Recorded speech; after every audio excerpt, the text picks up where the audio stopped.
Muito bem, conversamos a respeito da igreja e sabemos que esta palavra igreja vem do grego ekklesia e significa exatamente isso, os chamados para fora.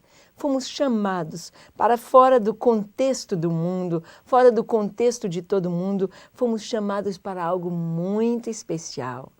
Fomos chamados para Deus, para conhecer a sua vontade. Fomos chamados para sermos restaurados pelo Senhor. Restaurada a nossa comunhão com Deus, restaurada a nossa alegria, restaurado o sentido de viver. Eclesia, igreja. Já vimos que o Senhor nos chamou e nos entregou uma mensagem, a mensagem do Evangelho. A igreja tem de pregar o Evangelho e para isso ela tem de ir por todo o mundo e anunciar que Jesus Cristo é o Senhor, que Ele vive, reina e voltará, que Ele deu a sua vida por nós, para que nós pudéssemos ser salvos e experimentássemos o gozo da salvação, a comunhão com o Pai, através do Espírito Santo. E hoje estaremos conversando sobre o chamado de Deus, um chamado especial para orar. Chamados para orar. Ao ressuscitar, Jesus apareceu aos discípulos durante 40 dias e depois ascendeu aos céus, retornando à glória do Pai, conforme havia anunciado. Nós vimos que o ministério de Jesus, ele se inicia com 40 dias. 40 dias Jesus está recluso, Jesus está fora de todo o ambiente, do lar, da família, dos amigos, da cidade. E Jesus vai para o deserto. Ele foi batizado por João ali no deserto, perto de Jericó, ao sul de Israel, na região do deserto. E Jesus, então, depois foi levado pelo Espírito Santo a este deserto para ser tentado por Satanás. O deserto é o lugar onde não há nada, onde não há casas, onde não há cidades, onde não há água, onde não há lojas, nem nada para suprir as nossas necessidades, ou não há conforto, é o deserto. Tão quente durante o dia, tão frio durante a noite. Jesus foi levado, foi conduzido pelo Espírito e ali ele ficou durante 40 dias e 40 noites. Ali ele jejuou, ele não comeu nada. Jesus ali estava se consagrando ao Pai para começar o seu ministério glorioso, no poder do Espírito Santo. 40 dias. 40 dias para começar o seu ministério de 3 anos e meio, e ele encerra o seu ministério com a sua morte na cruz, o seu sepultamento e a sua ressurreição, e então agora um novo período de 40 dias. Só que os primeiros 40 dias foram de tentação, de luta, e esses próximos 40 dias, depois da sua ressurreição, foram dias de glória, dias de manifestação aos homens, dias de confirmação da fé no coração daqueles a quem eles disse anteriormente: vai, a tua fé te salvou. Ser curado, a tua fé te salvou. Falou para o cego, falou para a mulher adúltera que seria apedrejada: vai, não peques mais. Falou para o Bartimeu, falou para os leprosos que foram curados: seja conforme a tua fé. E nestes 40 dias, depois da sua ressurreição, Jesus aparece aos seus discípulos. Ele aparece a estas pessoas e proclama para eles a sua ressurreição, o seu poder e um novo tempo na história da humanidade. Jesus divide a história da humanidade não apenas pelo seu nascimento, mas por sua morte e ressurreição. E ele não apenas ressuscita e aparece esses 40 dias, mas depois desses 40 dias, ele sobe aos céus. Ele ascende aos céus e se assenta à direita do Pai, tendo finalizado a sua obra redentiva, tendo concluído a obra de salvação do homem, apresentando ao Pai o seu sangue, a oferta do seu sangue à justiça de Deus. Então, Jesus envia o Espírito Santo aos seus discípulos: envie o seu Espírito Santo para a igreja, e o Espírito Santo tem estado conosco. E ele disse: eu estou com vocês todos os dias, até a consumação dos séculos. Isto é maravilhoso. Jesus, então, depois de ressurreto, aparece esses 40 dias e vamos ver os últimos instantes do Senhor antes de ascender aos céus. Os últimos momentos e as suas últimas recomendações antes de subir ao Pai. Jesus ordenou aos discípulos que estivessem orando em Jerusalém, pois haveriam de receber a promessa do Pai. Receberiam o Espírito Santo que continuaria a obra do Senhor Jesus na terra. A ordem que o Senhor dá para os discípulos é: orem. Vocês vão ficar em Jerusalém. Não saiam de Jerusalém. Não voltem para os seus lares. Não voltem para o seu trabalho, para a faculdade. Vocês vão ficar em Jerusalém, fazendo apenas uma coisa: orando. Orando, buscando a face do Senhor. Nós vamos ver a importância da oração, o que a oração faz e como é importante obedecer à ordem do Senhor. Assim como a igreja primitiva nasceu com oração, a igreja no início nasceu debaixo de oração, aqueles 120 irmãos estavam ali em oração unânime, buscando a face do Senhor, estavam ali dia e noite, dia e noite, dia e noite pedindo: Pai, manda a tua promessa, manda a promessa do Espírito Santo. O Senhor disse que nos daria o Espírito Santo e estamos esperando. Envia o cumprimento da palavra, envia o cumprimento da profecia, assim como tu enviastes o teu Filho para nos salvar, envia-nos agora o teu Espírito Santo. Eles ficaram orando, juntos, todos juntos. Vamos ver a importância disto. A igreja recebe a sua primeira ordem: orar. Atos capítulo 1, versículo 4. É necessário que tudo comece com oração. A oração é a expressão, é falar aquilo que está no nosso interior, é um diálogo com Deus. Oração não é um monólogo, não é eu falando e Deus ouvindo, mas sim, eu falando, Deus ouvindo, Deus falando e eu ouvindo. É um diálogo, são os dois. Eu falo, depois escuto, Deus fala e eu escuto. Eu falo, Deus escuta. Oração. Esta comunhão, esse entrelaçar do céu com a terra, da terra com os céus. É a fragilidade do homem buscando a suficiência de Deus. É a pequenez do homem buscando a força do Senhor. É o quebrantamento humano buscando a inteireza e a perfeição divina. É o homem buscando Deus, a criatura buscando o seu Criador.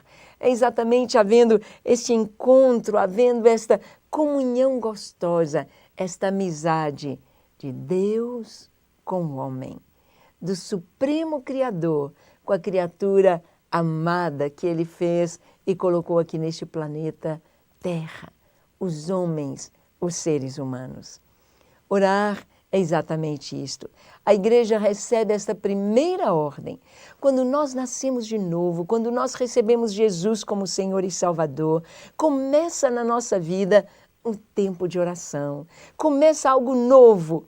Começamos ou aprendemos a orar. Aprendemos a nos comunicar com Deus. Quando a mãe ganha o filhinho, ela começa, desde quando a criança está sendo gerada no seu ventre, e principalmente depois que a criança nasce, começa essa comunicação, mãe e filho, pai e filho, os pais se comunicando. E a criança começa a balbuciar as primeiras frases, primeiramente, sons que os pais vão procurando interpretar. E a criança começa a dizer: mamãe, papai, quero. E ela começa a apontar, a se comunicar. E que coisa tão linda, tão gostosa, quando os pais veem o crescimento do seu filho na comunicação.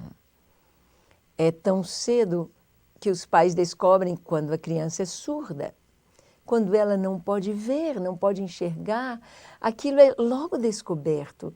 Ela não conversa, ela não entende, ela não presta atenção. E Deus quer filhos perfeitos, filhos que se comuniquem com Ele, filhos que falem, que se expressem, que estejam ligados aos céus e tragam céus para a terra.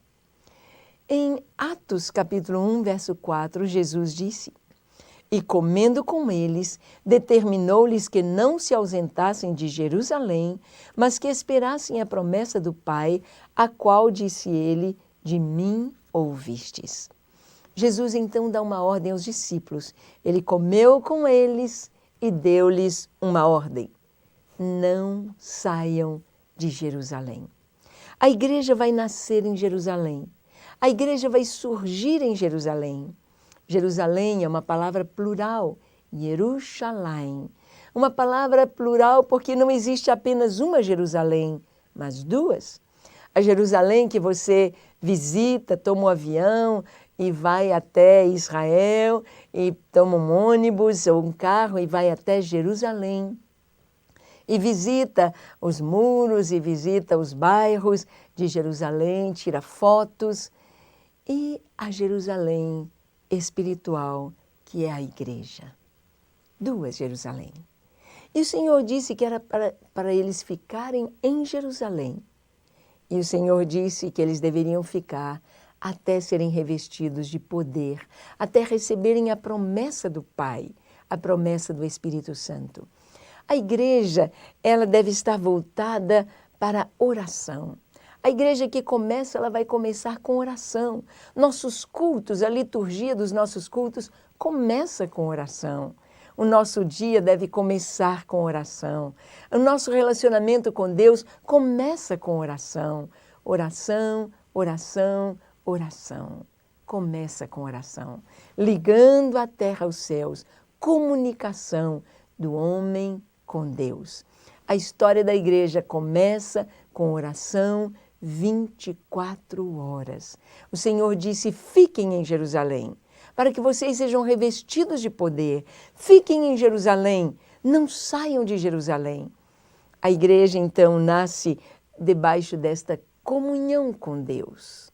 Desta maneira em que recebe o poder irresistível, o poder, o dínamos de Deus, o Espírito Santo, que capacitou homens fracos, homens pobres, simples, pescadores da Galileia. O Espírito Santo os capacitou, porque eles obedeceram, eles estiveram orando. A igreja nasceu com oração. E nós sabemos que a igreja teve a sua história, está tendo a sua história desenrolando, e nós estamos vivendo o final da história da igreja, a plenitude da história da igreja, a plenitude quando a igreja do fim se encontra com a igreja do começo. Se abotoa quando, para fechar esta plenitude, terminando o último capítulo da história da igreja. Então a igreja do fim é igual à igreja do começo. A igreja no começo, ela teve o seu início com 24 horas de oração.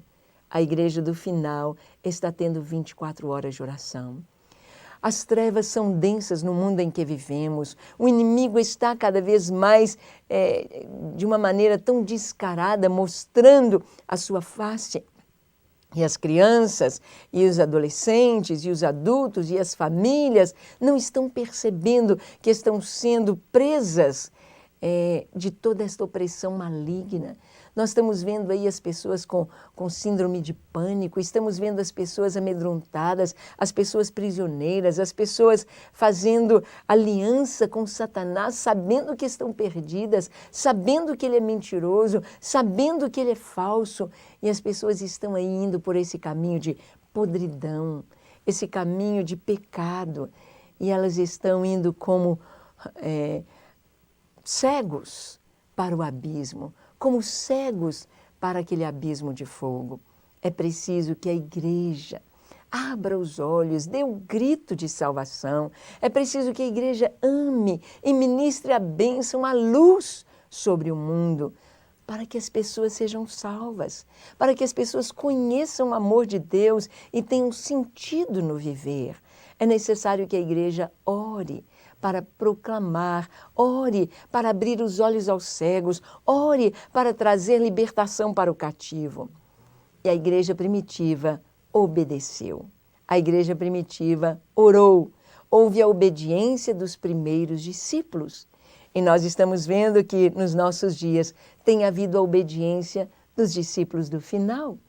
Nós estamos aí com o Ministério Gideões, 24 horas diante do Senhor, levantando exércitos, guerreiros da oração, levantando sentinelas, levantando e chamando e despertando a igreja para que esteja em oração 24 horas. Temos a alegria de dizer que, desde o dia 1º de abril de 2003, a lâmpada de nossa igreja, da Igreja Batista da Lagoinha, não se apagou. Desde 1º de abril de 2003, nós estamos orando incessantemente. Sai um Gideão da torre, entra outro Gideão, orando, buscando a face do Senhor, buscando, e não estamos sozinhos. O exército vai se multiplicando. Em toda Belo Horizonte, Minas Gerais, em todo o Brasil, nas nações, nos 5 continentes, estamos indo e vamos marchando.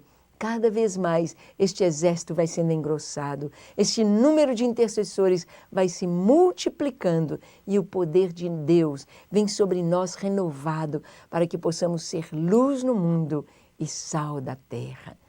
É tempo de trevas. É tempo de meia-noite, é tempo de obediência da igreja e busca da face do Senhor em oração. Em Atos 1,14, nós vamos ver a obediência da igreja. Está escrito, todos estes perseveravam unânimes em oração, com as mulheres, com Maria, mãe de Jesus, e com os irmãos dele. No verso 4, o Senhor disse que eles deveriam orar, ficar em Jerusalém.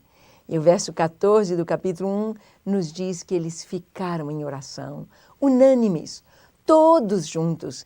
Eles não sabiam a que hora viria o Espírito Santo. Eles não sabiam como se daria a descida do Espírito Santo. Seria de manhã? Seria na hora do almoço? Seria à tarde? Seria à noite? Seria de madrugada? Seria quando o sol estivesse nascendo? Seria no momento de maior treva? Eles não sabiam a que hora seria. Então eles ficaram vigiando, de dia e de noite. Um grupo podia descansar e o outro ali estava orando. E eles iam se revezando em oração. Até que no dia de Pentecostes, quando se cumpriu aquele dia, quando no calendário de Deus, o dia de Pentecostes prefigurava a descida do Espírito Santo. E como Deus tem calendário, e como as festas judaicas, elas são proféticas. E Deus estava profetizando, falando deste dia glorioso, quando o seu Espírito seria derramado. Então, naquele dia, no dia de Pentecostes, às 9 da manhã, a passagem de uma vigília para outra, na vigília média, na vigília, eles estavam ali buscando o Senhor. Lá no templo em Jerusalém, a cerimônia do dia de Pentecostes estava acontecendo. E naquele cenáculo, o Espírito Santo estava cumprindo a festa de Pentecostes. Ele veio com poder sobre todos os discípulos. A casa se encheu de um som como de um vento impetuoso. A casa se encheu.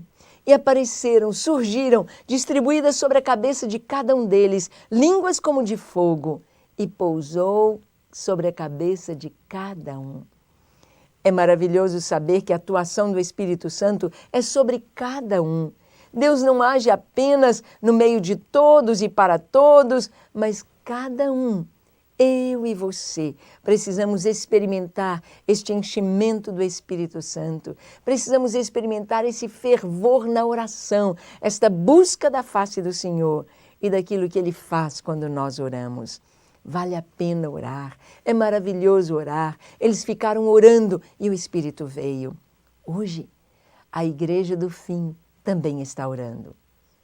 Hoje, a igreja está sendo chamada, despertada para estar com a sua lâmpada acesa, para estar orando de dia e de noite, sem cessar, todo o tempo. Orando pelo quê? O que Deus quer que a igreja ore? Busque o quê? A igreja deve estar orando para o cumprimento das profecias bíblicas, para a vinda de Jesus, para o arrebatamento da igreja, para que o Senhor venha e encontre a igreja preparada, para que o Senhor venha e encontre as suas virgens, a sua igreja, com as suas lâmpadas acesas e o azeite na botija. É necessário oração 24 horas para preservar o povo de Deus, os líderes. E quando a gente começa a orar, muitas vezes há uma mexida, aquilo que é torto aparece, aquilo que é pecado surge, para que haja uma limpeza. E quando os discípulos se reuniram, a primeira coisa que eles viram é que dos 12 faltava um. Um dos 12 havia traído Jesus, Judas Iscariotes. Eles não podiam ficar com 11 apenas, precisavam de 12. Então, uma outra pessoa foi eleita no lugar de Judas para completar os apóstolos, para que eles pudessem estar ali na presença de Deus, buscando a sua face. A igreja deve orar, deve buscar em oração unânime, dia e noite. Caminhamos com oração. Infelizmente, há líderes que procuram conhecer muito sobre liderança, sobre gestão da igreja, e olham a igreja de uma maneira tão complexa. Sim, é verdade, mas temos de saber que o autor da igreja, o fundador da igreja, é Jesus. E ele entregou a igreja ao Espírito Santo, e ele é quem dirige a igreja, ele é quem a faz crescer. Então é necessário haver uma dependência direta do Espírito Santo. A oração da igreja primitiva tinha algumas características. Ela era perseverante, sem cessar, em unidade, estavam reunidos e até receberem a promessa do Pai. Então temos aí estes 5 pontos tão importantes sobre a oração da igreja primitiva. Este modelo da igreja primitiva é um modelo para nós hoje, é um modelo de Deus. A igreja tinha uma oração perseverante. Nós precisamos perseverar na oração, não desistir, não parar, orar até receber. O Ministério Gideões recebeu uma incumbência do Senhor de orarmos até Jesus voltar. Cada Gideão, cada igreja gideã, cada torre de oração vai orar até Jesus voltar. Voltar para nos levar, voltar para estarmos com Ele para sempre. Nestes 7 anos, alguns gideões já partiram para o Senhor.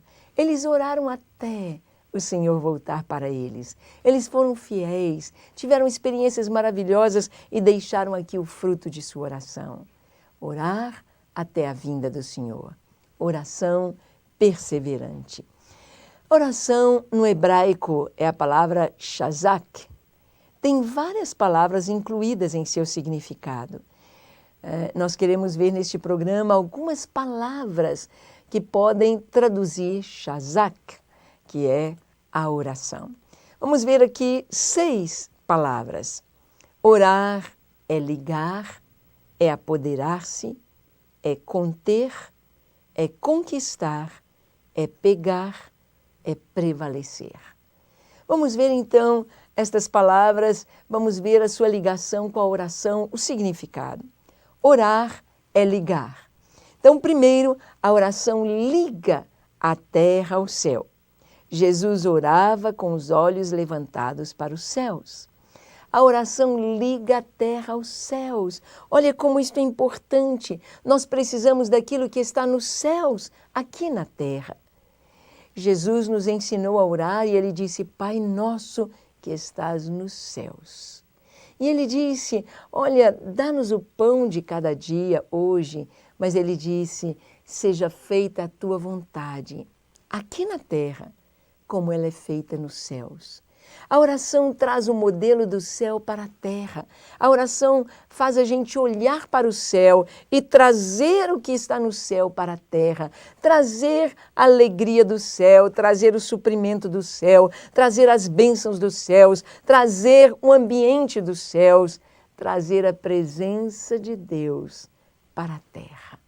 No sentido de plenitude, de manifestação, porque Deus é onipresente, Deus está em todo lugar. Você não precisa orar dizendo, ó Deus, agora estamos entrando em Tua presença, porque a presença dEle é real.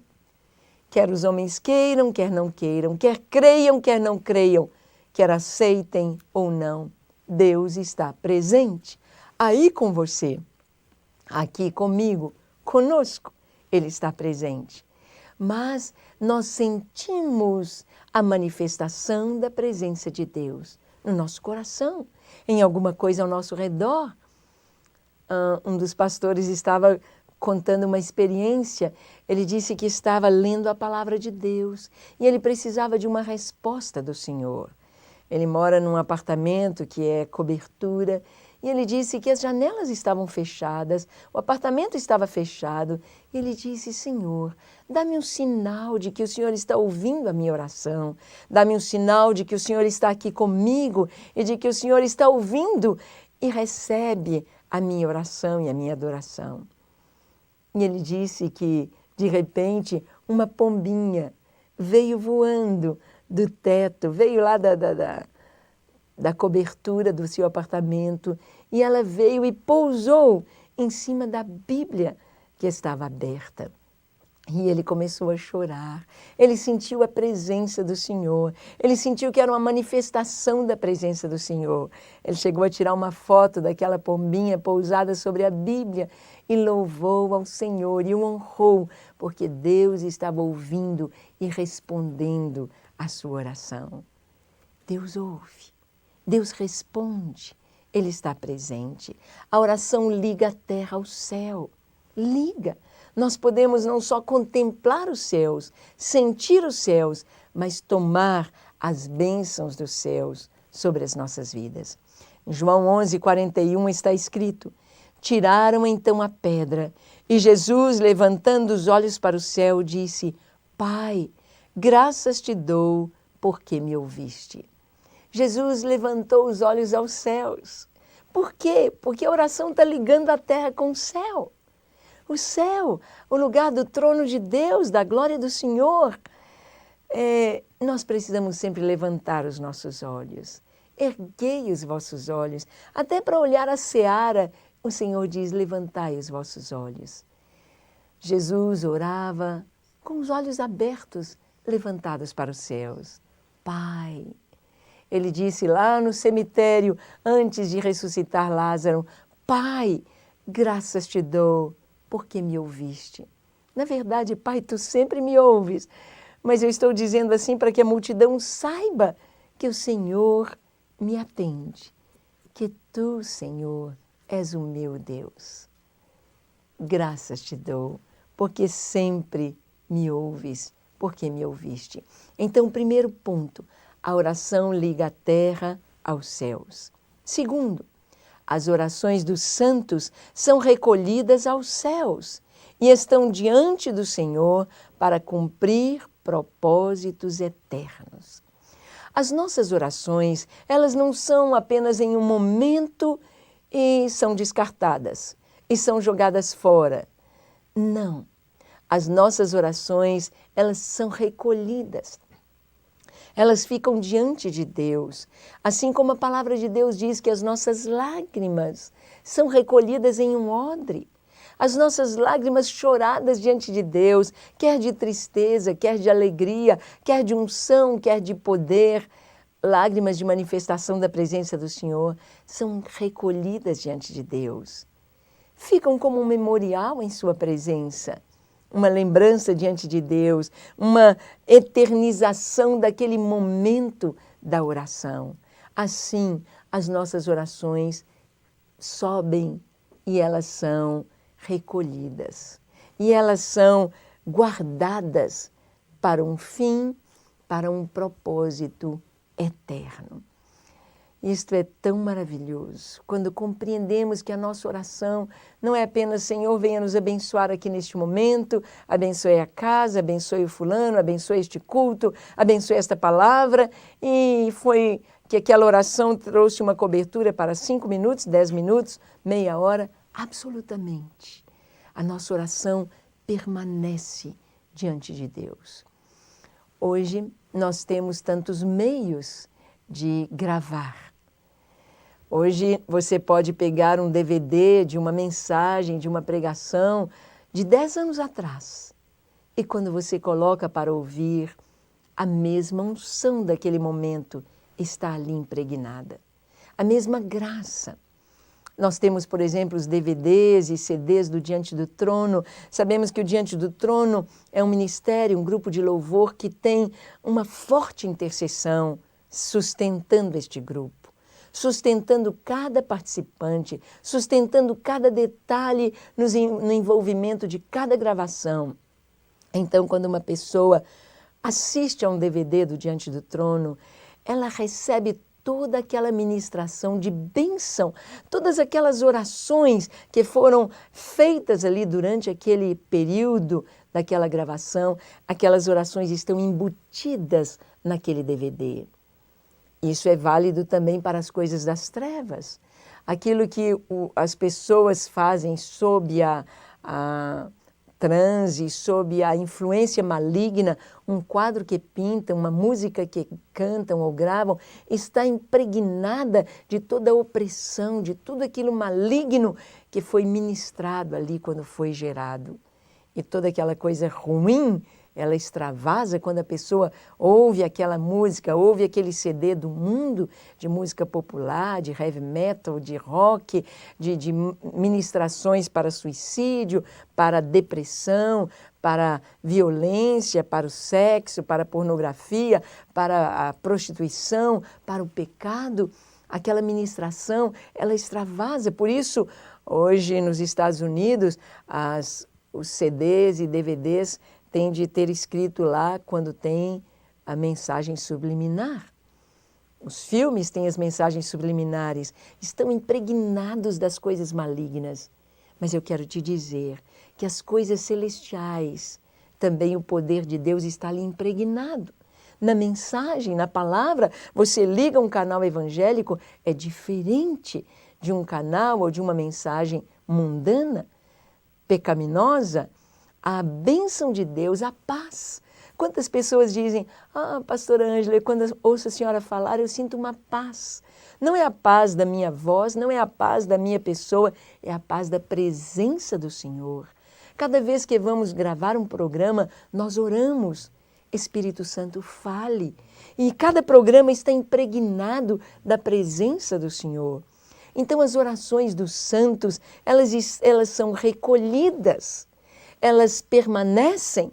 Nós podemos ver isso quando podemos ouvir uma oração que foi gravada. A bênção flui. Olha o que está escrito em Apocalipse, capítulo 8, versículo 3 e 4. Veio outro anjo e ficou de pé junto ao altar, com um incensário de ouro, e foi-lhe dado muito incenso para oferecê-lo com as orações de todos os santos sobre o altar de ouro que se acha diante do trono. E da mão do anjo subiu à presença de Deus a fumaça do incenso com as orações dos santos. O texto nos diz, quando você olha o contexto de Apocalipse 8, nos fala que 7 anjos se prepararam para tocar 7 trombetas. Eles estavam nos céus. Essas trombetas são 7 chofares. O chofar vai anunciar profecias e o cumprimento delas. Este chofar vai anunciar o juízo de Deus sobre a terra, especificamente ali em Apocalipse 8. Mas antes de soar o chofar, antes de ser derramado o juízo de Deus sobre a terra, a Bíblia diz que um outro anjo, não um daqueles 7 que iam tocar os chofares, mas um outro anjo, um anjo fica de pé junto ao altar e ele tem um incensário nas mãos. E ele coloca naquele incensário o incenso que está junto com a oração de todos os santos. Ah, como eu gosto deste texto! Porque se são as orações de todos os santos, e eu sou santa em Cristo, e o Senhor me santifica em Cristo, então as minhas orações estão ali. Se você é uma pessoa salva, se você é um santo de Deus, as suas orações estão ali. As nossas orações não ficam no ar. As nossas orações não se perdem. As nossas orações não são apenas por um momento, mas elas são recolhidas. E este anjo está com as orações de todos os santos. O Espírito Santo nos ensina a orar. Quantas vezes eu vou ali para a torre de oração e às vezes fico ali 1 hora orando em línguas, orando, e eu sei que o Espírito Santo está me levando a interceder pelas nações, a interceder pelos governos, a interceder por pessoas, pelos perdidos, pela igreja, a interceder pela família, a interceder pelos líderes, pelos pastores. E eu sei que Deus não somente está ouvindo a minha oração naquele momento e está agindo naquele momento em toda a terra, como a minha oração fica guardada diante de Deus para momentos futuros. A minha oração, ela não fica presa ao tempo presente, porque para Deus não há presente, passado e futuro. Para Deus tudo é presente. As nossas orações são recolhidas. Este anjo toma este incensário, oferece diante de Deus as nossas orações. E depois a Bíblia diz que sobe à presença de Deus com o incenso, e ele pega então este incensário e o atira à terra. Ele atira estas orações, ele atira este incensário à terra. O que isso significa? Que as minhas orações subiram aos céus e voltarão à terra. Que houve o propósito que foi cumprido quando eu pedi a Deus e as orações voltarão. Aí nós podemos entender Jesus orando e podemos ver o modelo de oração. Na oração do Pai Nosso, Jesus nos ensina a orar pelo futuro dizendo: Pai Nosso que estás nos céus, santificado seja o teu nome, venha o teu reino. Quando Jesus nos ensina a orar, venha o teu reino, Ele está nos dizendo que nós devemos orar pelas coisas que hão de acontecer na terra, para que o reino de Deus seja implantado absoluto sobre a terra e o reino deste mundo seja entregue ao Senhor e ao seu Cristo, e que Ele reine para sempre, sempre, sempre. E para que isto aconteça, nós oramos. Nós oramos. Aprove a Deus que as profecias bíblicas se cumpram através da nossa oração. A minha oração, a sua oração é muito mais importante do que você imagina. Oração não é apenas pedir a Deus: ó Deus, abençoe que meu ônibus chegue agora. Ó Deus, abençoe que eu tire uma nota boa nesta prova. Ó Deus, abençoe que não chova no dia do meu aniversário. Não é apenas isto. Não é apenas para coisas imediatas, mas a nossa oração, ela tem uma conotação no futuro, no presente, uma conotação muito mais profunda e mais longe do que possamos imaginar. Jesus nos ensinou a orar para que o reino venha. Jesus ora em João capítulo 17, e a oração de Jesus, ele orou ali dizendo: Pai, eu não rogo apenas por estes. Eu não rogo apenas por Pedro, Tiago, João, Bartolomeu, André, Filipe, Tomé, Tadeu, Simão Zelote, Judas. Eu não oro apenas por estes 12, ou estes 70, ou esta pequena multidão que me rodeia, que está ouvindo a minha palavra. No versículo 20 de João 17, ele diz: Pai, eu oro por todos os que hão de crer em mim. É como se Jesus pegasse a sua flecha de vitória, a sua oração como uma flecha, e ele soltasse aquela flecha para atravessar as fronteiras de todas as nações e em todas as gerações. Jesus manda a sua oração para o futuro, para todo o espaço. Eu oro por todos os que hão de crer em mim.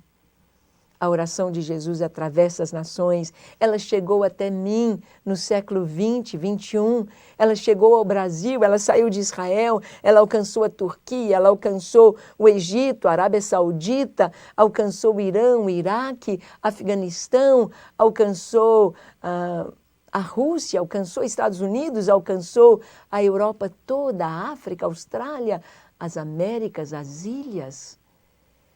A oração de Jesus alcançou o futuro e alcançou todo o espaço da terra. A igreja precisa compreender a seriedade e a importância. A nossa oração permanece diante de Deus. Ela é recolhida. Esta oração que Jesus fez há 2000 anos atrás continua viva, ecoando nos nossos dias.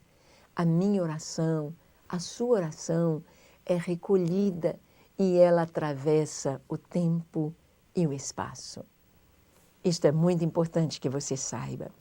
Terceiro, nossas orações entram nos céus, cumprem o seu propósito e retornam à terra em caráter intercessório pela humanidade. A Bíblia fala daquele incensário que foi atirado à terra. Estava nos céus com as nossas orações e foi atirado à terra. E ali diz que ouviu-se trovões, vozes, relâmpagos e terremoto. Trovões, a voz de Deus é esse trovão. Quando o Pai fala com o Filho, as pessoas ouviram um trovão e Jesus diz: Pai, obrigado, porque o Senhor falou comigo e por causa da multidão para ouvir esta confirmação. Quando Moisés fala com Deus, o povo ouvia trovões na voz de Deus. Então, as orações atingindo a terra de volta, ouviu-se trovões, a voz de Deus, ouve-se vozes. A Bíblia não define essas vozes, mas bem podem ser as vozes das nossas orações. O que oramos? Ó Deus, tem misericórdia, tem misericórdia, tem misericórdia. Quem estará aqui na terra orando quando a grande tribulação se estabelecer? Quem estará aqui intercedendo? Nós sabemos que para o juízo cair sobre Sodoma e Gomorra, o Senhor ouviu a oração de Abraão e ele disse: Senhor, se tiver 10 justos, não destrua a cidade. E Deus ouviu a oração de Abraão, mas não havia 10 justos, apenas um, somente Ló. As nossas orações de intercessão: Senhor, tem misericórdia, tem misericórdia, tem misericórdia. Nossas orações estarão eternas. Como é importante saber orar, saber que a nossa oração move os céus, traz o braço de Deus para agir na terra e trazer o cumprimento das profecias. Apocalipse 8:5 diz: E o anjo tomou o incensário, encheu do fogo do altar e o atirou à terra. E houve trovões, vozes, relâmpagos e terremoto. Todas estas consequências das orações chegando à terra. O juízo, mas também a intercessão. O juízo de Deus. E nós sabemos que o juízo de Deus é tão forte, é necessário haver intercessão, misericórdia, misericórdia. Deus ia destruir Nínive. Seria completamente destruída a cidade, mas Deus leva o seu profeta Jonas para anunciar o juízo, para que o povo pudesse clamar por misericórdia. Jonas anuncia o juízo, o rei se arrepende, o povo se arrepende, vestem de pano de saco, colocam cinza sobre a cabeça, pedem perdão e Deus então tira a mão do juízo, recebe o pedido de perdão e traz perdão sobre aquele povo, e traz a sua bênção sobre aquele povo. É claro que o juízo, 100 anos depois, caiu sobre Nínive, porque eles não mantiveram aquela posição, aquela postura de quebrantamento e de arrependimento diante do Senhor. Mas Deus ouviu a oração. Deus recebe. Ele diz que a oração daquele que é quebrantado e contrito, Ele não despreza. Outro ponto, Orar é apoderar-se das bênçãos conquistadas por Jesus na cruz para todos os homens. Orar é apoderar-se, é tomar posse, é pegar os despojos. Jesus veio, derrotou o inimigo, destruiu o poder das trevas. Nós precisamos pegar os despojos. Precisamos tomar tudo aquilo que o inimigo roubou do homem, roubou do Senhor, usurpou.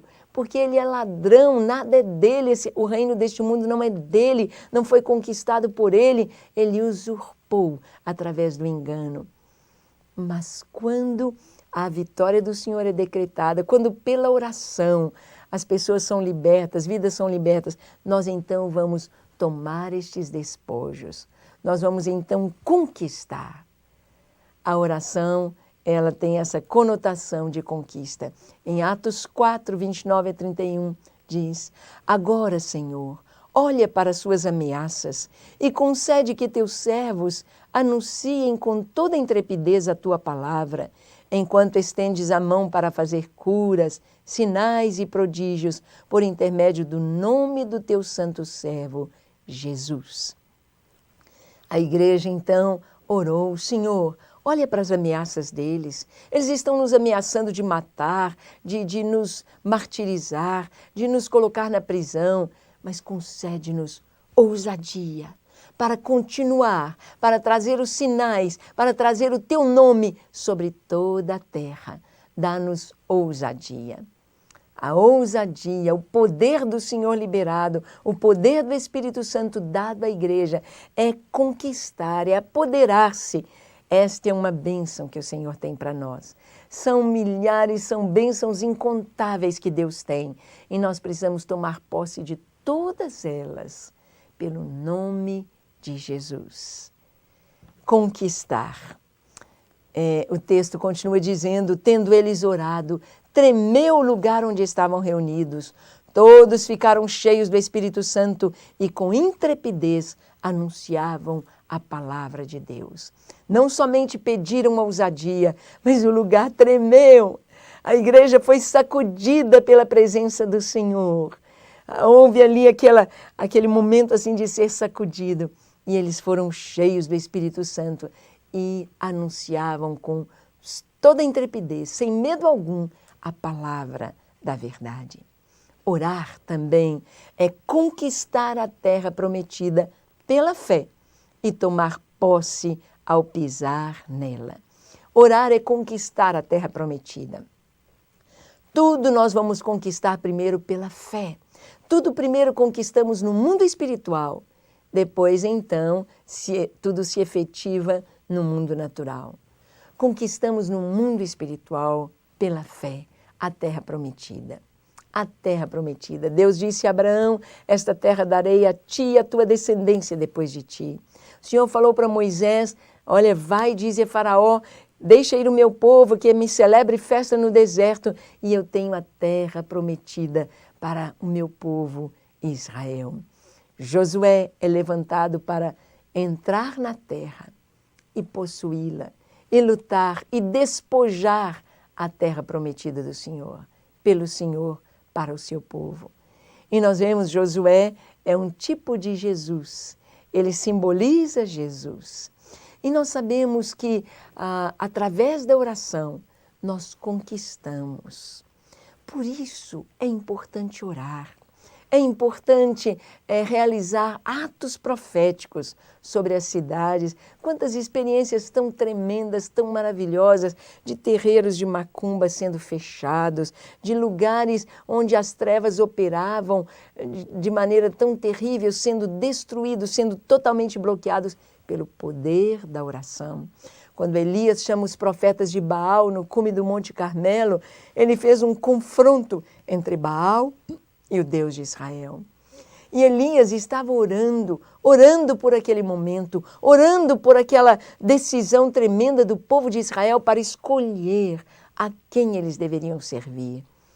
É como se o Senhor fechasse ou aprisionasse ou anulasse todo o poder das trevas naquele momento, para que o inimigo não pudesse fazer absolutamente nada.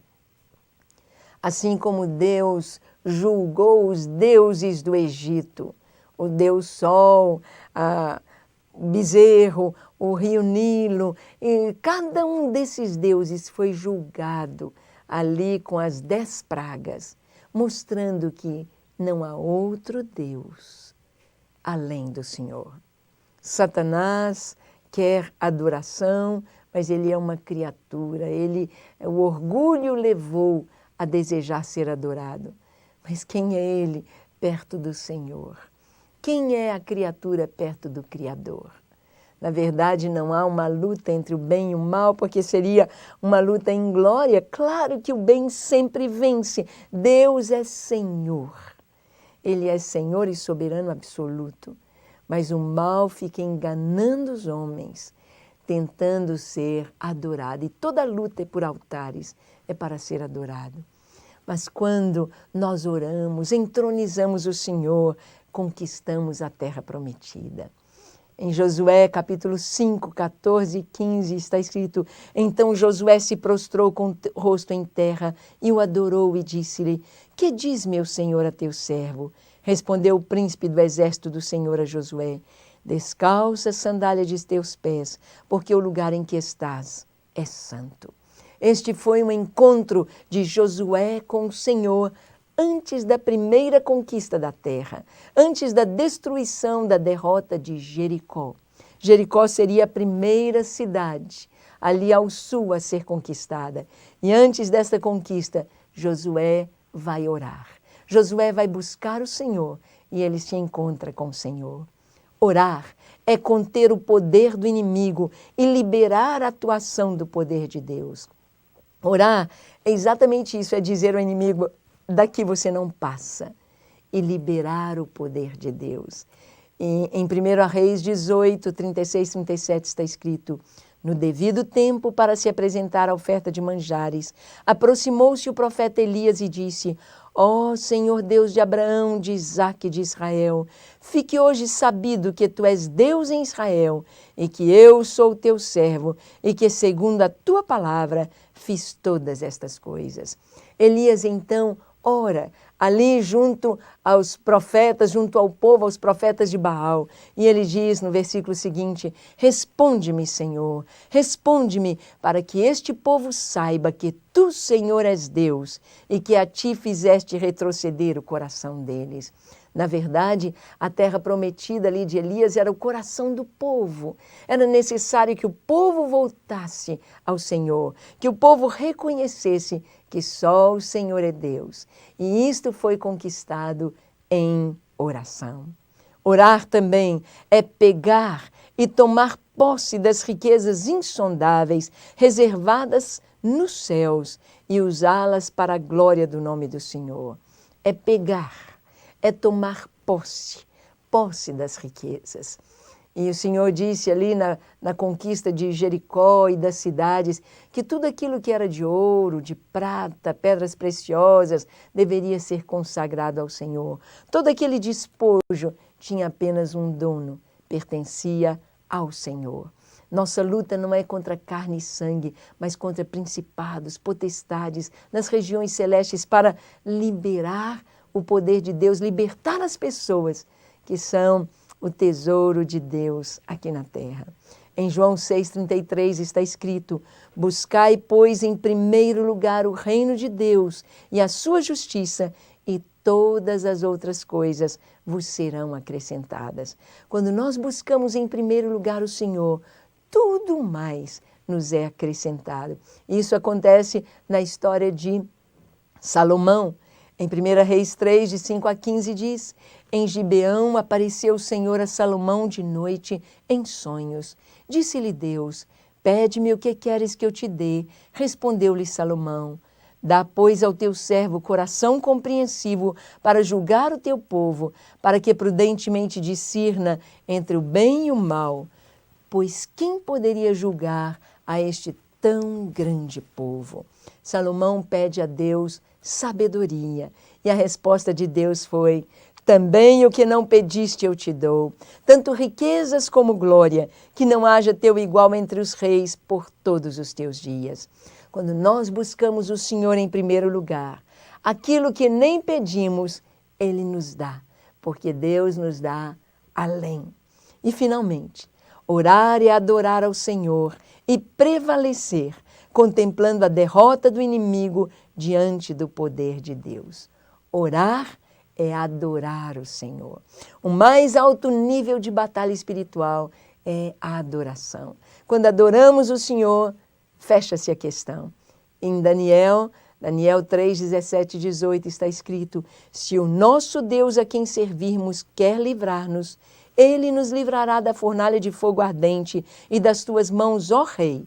Se não, fica sabendo, ó Rei, que não serviremos a teus deuses, nem adoraremos a imagem de ouro que levantaste.